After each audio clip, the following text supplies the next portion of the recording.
पिंजड़े में मुर्गों की भरमार और ठेले पर ठूंसे बल्ले।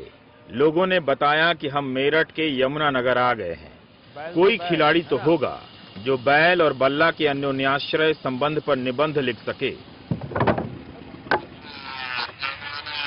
हर किसी का पैंट का साइज अलग होता है, पैंट की फिट अलग होती है, ऐसे हर क्रिकेटर का बैट अलग होता है। अच्छा। और हर क्रिकेटर ये चाहता है कि उसके हिसाब से बैट बने, उसकी एक स्पेसिफिकेशन है। तो जैसे companies like Reebok, Naik, Adidas, इनके लिए हम बैट बनाते हैं, तभी हम उनका आपको कह नहीं सकते ना कि जी वो प्लेयर हमारे बैट से खेलते हैं।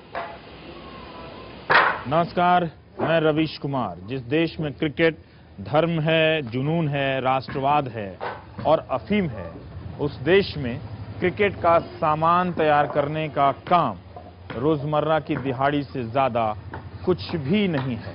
टेलीविजन सेट या स्टेडियम में क्रिकेट एक फिनिश्ड प्रोडक्ट के रूप में नजर आता है, लेकिन जहां कच्चे माल के रूप में है, वहां का माहौल कहें तो नीरस और उबाऊ नजर आता है।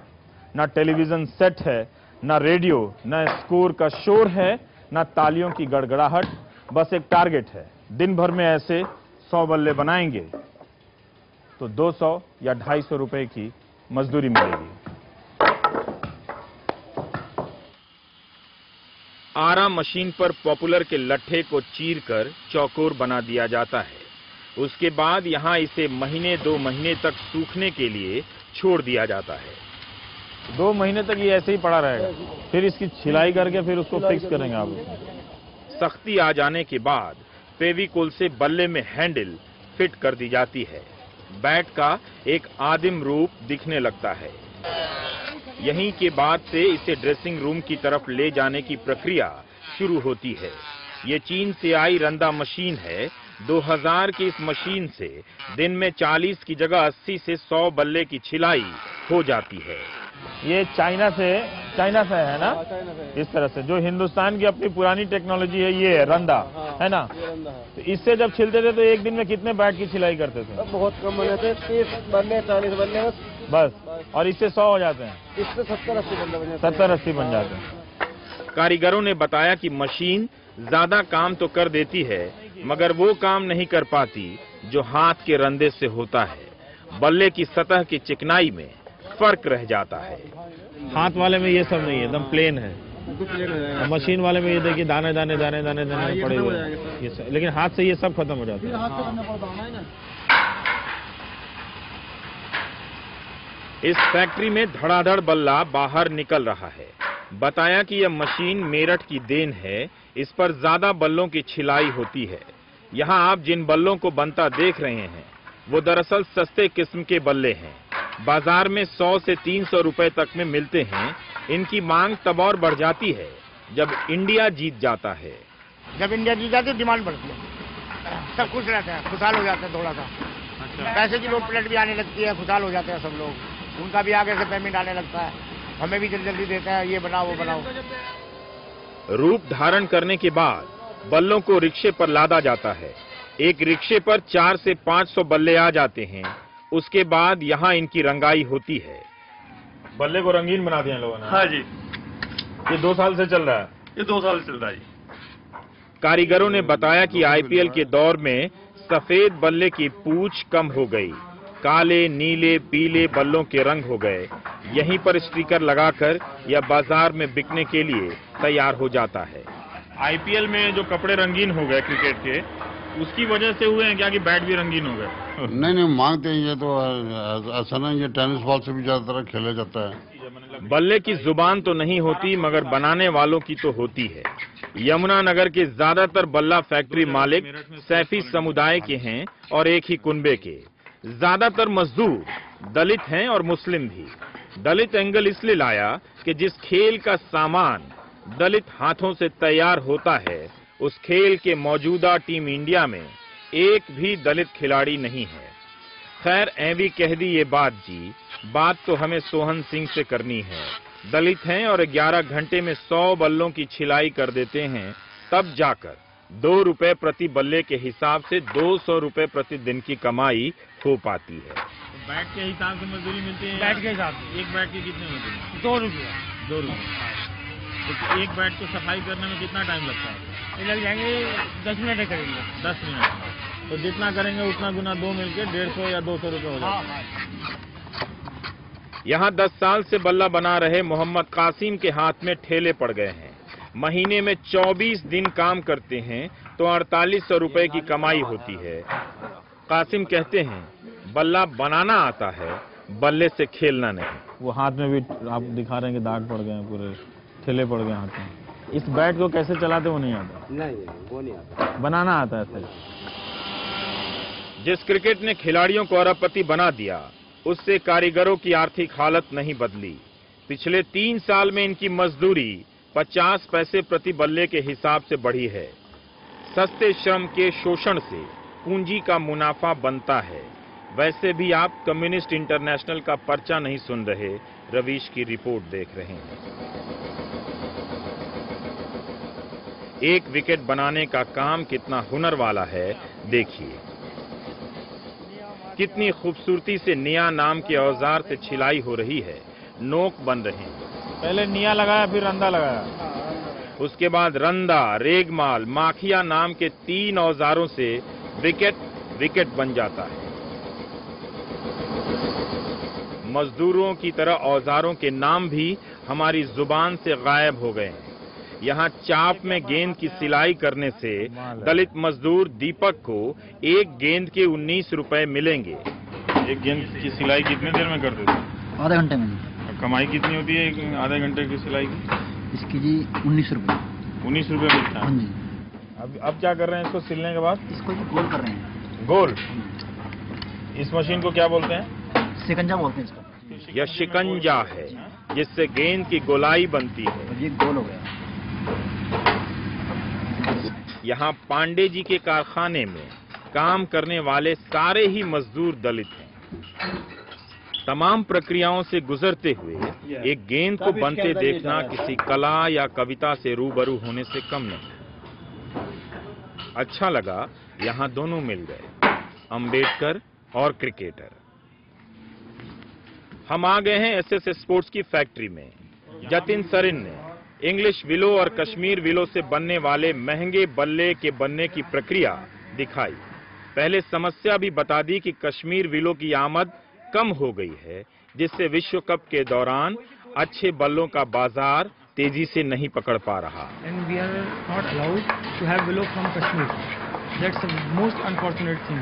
वहाँ पे कुछ लोग हैं और गवर्नमेंट से ऐसी पॉलिसी अप्रूव करा लेते हैं कि विलो वहीं रहेगी, वहाँ से बाहर नहीं आएगी। बल्ला पॉलिटिक्स भी झेलता है। एक बल्ला कितना बोलता है। खिलाड़ियों और आम लोगों के बल्ले के बनने की कहानी और किरदार अलग अलग होते हैं। जिस बल्ले से खिलाड़ी खेलते हैं उसका सारा काम हाथ से होता है। मतलब यहाँ वो बैट बल्ला बनाया जा रहा है यहाँ पर, जो एक तरह से अंतर्राष्ट्रीय स्तर के खिलाड़ियों के काम आता है, लेकिन काम करने का पूरा जो तरीका है वो स्थानीय और देसी है। इसमें कोई मशीनों के नाज नखरे नहीं है, सब हैंडमेड इंडस्ट्री, सारे हैंडमेड इंडस्ट्री। अल्लाह मेहर और उनका बेटा मोहम्मद चांद एक ही फैक्ट्री में बैट बना रहे हैं। पीढ़ियों का काम है ये कारीगरी। मालिकों ने बताया कि मशीन से बल्ला नहीं बन सकता, हाथ से ही बनेगा। अगर मजदूर का दिल और हुनर नहीं लगा तो बल्ला गेंद को देखकर मचलेगा ही नहीं। एक तरीका आना चाहिए कि अगर विलो लाइट है तो उसको मैं मोटा छोड़ दूँ, और अगर हैवी है तो थोड़ा सा पक्का कर दूँ। एक बस ट्रिक्स हैं जो फादर जो सन सीखते आते हैं। अच्छा। तो ये है जो फादर की नहीं है। अच्छा। तो ये सिस्टम कल्चर फॉलो कर होता है। और ये एक ट्रेडिशन है। नया आदमी इतना मेहनत से काम नहीं सीखता। बहुत कम लोग होते हैं जो इस चीज़ को सीखते हैं, बिकॉज उसमें ताकत इन्वॉल्व होती है। हर आदमी इजी चीज़ सीखना चाहता है। इंग्लैंड से आयातित इंग्लिश विलो की पहले छिलाई की जाती है, फिर हैंडल लगाने के बाद लोहे के फ्रेम में रात भर के लिए कस दिया जाता है।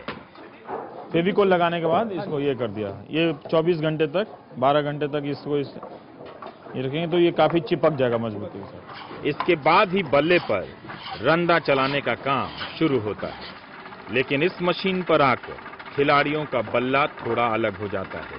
यहाँ इसमें पावर डाला जा रहा है। मशीन से दबाकर इसकी सतह की मोटाई बढ़ाई जाती है और स्वीट स्पॉट जहाँ गेंद सबसे ज्यादा लगती है उसे मजबूत किया जाता है। इसके प्रेशर से ही बल्ले में स्ट्रोक की ताकत बनती है। ये हॉलो आवाज है। इसका मतलब ठीक है ये नहीं, हॉलो नहीं होनी चाहिए। हॉलो नहीं होनी चाहिए, जितनी तेज मैं मारूं उतनी तेज वापस आना चाहिए, और पूरी प्रेस होनी चाहिए। चाहे मैं इसको ऐसे मारूं चाहे कैसे मारूं, उसमें डेंट नहीं आना चाहिए। इससे पता चलता है कि प्रॉपर हो गया कि नहीं हो गया। ओह, जो बॉल है 120 किलोमीटर की स्पीड पे आएगी, वो यही चीज उसको डाइवर्ट करती है। बल्ला बनाने के बाद यहाँ लाया जाता है पॉलिश के लिए। डव साबुन से इसमें चिकनाई और नमी पैदा की जा रही है। नहाने का साबुन खेलने के काम आ रहा है। हम इंडियन हर माल का कई इस्तेमाल करते हैं। अच्छा राइट, इससे क्या होता है, वो कहते हैं कि उसको ऐड में बोलते हैं कि मॉइस्चर थोड़ा ज्यादा है। अच्छा। जितना ज्यादा मॉइस्चर रहेगा बैट उतना अच्छा खेलेगा। ओह। तो उसको हम बफ सोप के साथ थोड़ा सा डव सोप मिला के इसमें लगा देते हैं, इसलिए इसकी फिनिश इतनी स्मूथ आती है। बैट बन गया है और कंघी नुमा इस यंत्र से इसकी चौड़ाई नापी जा रही है। 4.25 इंच है यानी। अंदर होनी चाहिए, उसके ऊपर नहीं होनी चाहिए। ऊपर इज नॉट अलाउड। 4.25 से बिल्कुल बराबर होनी चाहिए। 4.25 इंच चौड़ाई और 33.5 इंच लंबाई। बैट बन गया है। बैट की कई कहानियां भी बाकी हैं। ब्रेक के इस बाद। बल्ले से नागपुर में तेंदुलकर ने 200 रन बनाए थे टेस्ट मैच में। It's been great playing with your bats, keep it up.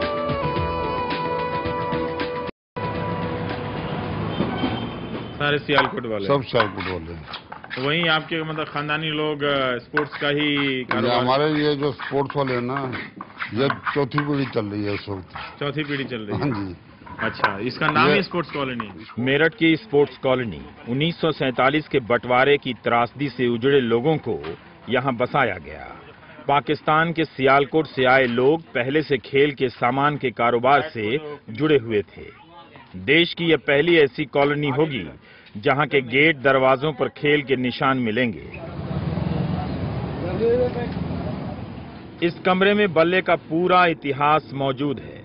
हर खिलाड़ी अपने लिए साल में 30 से 35 बल्ले खरीदता है, जिसकी कीमत 15 से 25 हजार रुपए तक होती है। और ये सचिन का है, जब उसने नागपुर में टेस्ट में 100 किया था। अच्छा, it's been great playing with your bats, keep it up. ये संगकारा का बैट है। ये जो यूज नहीं किया उन्होंने तो साइन करके ये दिया। उसका स्पेसिफिकेशन है, उसको कैसे बैट चाहिए। अच्छा, ये जो है, ये इस तरीके के बैट, इस तरीके की शेप, अब ये स्टिकर के साथ पोलार्ड यूज करेगा स्पेशली। हर दिन बल्ले का स्वरूप बदलता रहता है। यह टॉर्पीडो बैट है जो आईपीएल के नए सीजन के लिए खास तौर से तैयार किया गया है। T20 क्रिकेट है, बहुत फास्ट क्रिकेट होगी, पावर क्रिकेट, जैसे कि उसमें आपको बहुत पावर इन्वॉल्वमेंट चाहिए।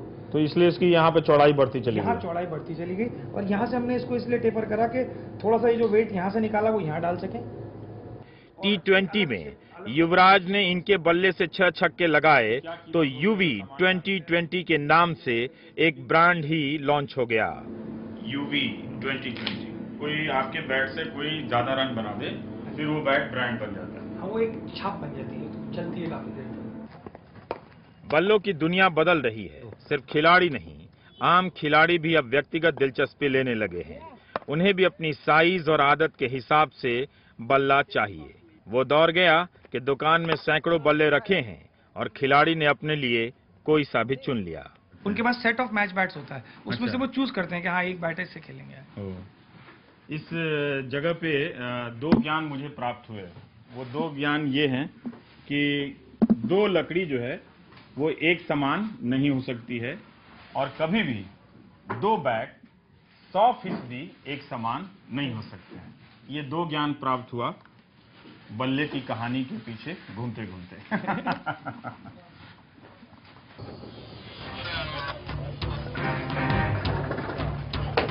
ज्ञान प्राप्त होते रहना ही जीवन है। एक बल्ला कितना बोलता है।